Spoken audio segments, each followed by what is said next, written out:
আওয়ামী লীগের পলাতক নেতা ওবায়দুল কাদেরের সাথে তাল মিলিয়েই বলতে হয়, বাইডেন সাহেব হাসিনার সাথে ছবি তোলেন কেমন করে।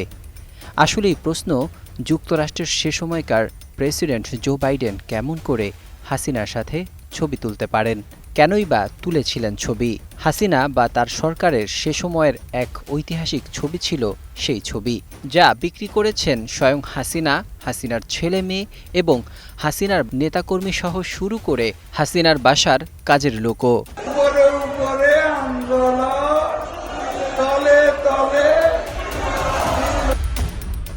বলছি ২০২৩ সালের ৯ সেপ্টেম্বরে ভারতের নয়াদিল্লিতে বিশ্বের শিল্পোন্নত ও বিকাশমান অর্থনীতির দেশগুলোর জোট G20 এর শীর্ষ সম্মেলনের অনুষ্ঠানে যুক্তরাষ্ট্রের প্রেসিডেন্ট জো বাইডেনের সঙ্গে তখনকার বাংলাদেশের প্রধানমন্ত্রী শেখ হাসিনা এবং তার কন্যা সায়মা ওয়াজেদ পুতুলের একটি সেলফির কথা। সে সময় বাইডেনের সাথে তাদের সাক্ষাৎ হয়েছে বলে একটি সংবাদ ছড়িয়ে দেয়া হয়।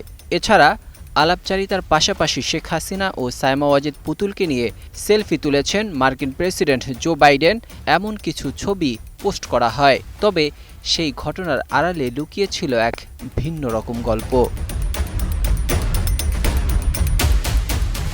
সে সময় হাসিনার এই ছবি নিয়ে আলোচনায় মেতে ওঠেন হাসিনার এমপি মন্ত্রীরা। তখনকার সেতুমন্ত্রী ওবায়দুল কাদের বিএনপি ও অন্যান্য রাজনৈতিক দলকে ইঙ্গিত করে বলেন, এখন কেমন লাগে, কেমন চলে, এসব সেলফি দেখে কি আর ভালো লাগে?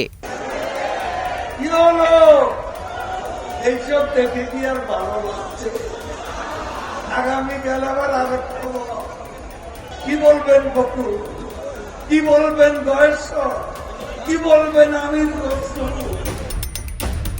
তবে ওই অনুষ্ঠানেই দেখা যায় ভিন্ন রকম এক চিত্র।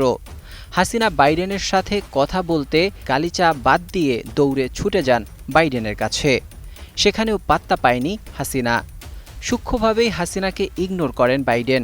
এছাড়া বিভিন্ন সূত্রে জানা যায়, তখন শত চেষ্টা করেও বাইডেনের সাথে বৈঠক করতে পারেনি হাসিনা। যে ছবিগুলো সোশ্যাল মিডিয়ায় ভাইরাল হয়, সেটি ছিল এক প্রকারের জোর করে ছবি তুলে প্রচার করার মতো। অনুষ্ঠানের একটি সূত্র থেকে জানা যায়, হাসিনা যখন কোনোভাবেই বাইডেনের সাথে কথা বলতে পারছিলেন না, তখন তার মেয়ে বিশ্ব স্বাস্থ্য সংস্থার দোহাই দিয়ে কথা বলেন বাইডেনের সাথে। সে সময় হাসিনার সঙ্গে সৌজন্য সাক্ষাৎ হয়, আর সেই ফাঁকেই ছবি তোলেন হাসিনা, যা পরবর্তীতে হাসিনার চাটুকর এমপি মন্ত্রীরা ব্যাপক রংচং মেখে প্রচার করেন। আজ সেই হাসিনার ঐতিহাসিক সেলফি দিবস, যা ঘিরে সোশ্যাল মিডিয়ায় নানা আলোচনা চলছে। কেউ কেউ হাসিনাকে উস্কানি দিয়ে বলছেন, আজ ঐতিহাসিক সেলফি দিবস। ২০২৩ সালের আজকের দিনে পুরো দুনিয়া ঝাঁকুনি দেওয়া এক ইতিহাস রচিত হয়। বাকিটা ইতিহাস। আর সেই সেলফির মতোই ২০২৪ সালের ৫ই আগস্ট হাসিনাও ইতিহাস হয়ে গেলেন। ডেস্ক রিপোর্ট, ২১শে টেলিভিশন।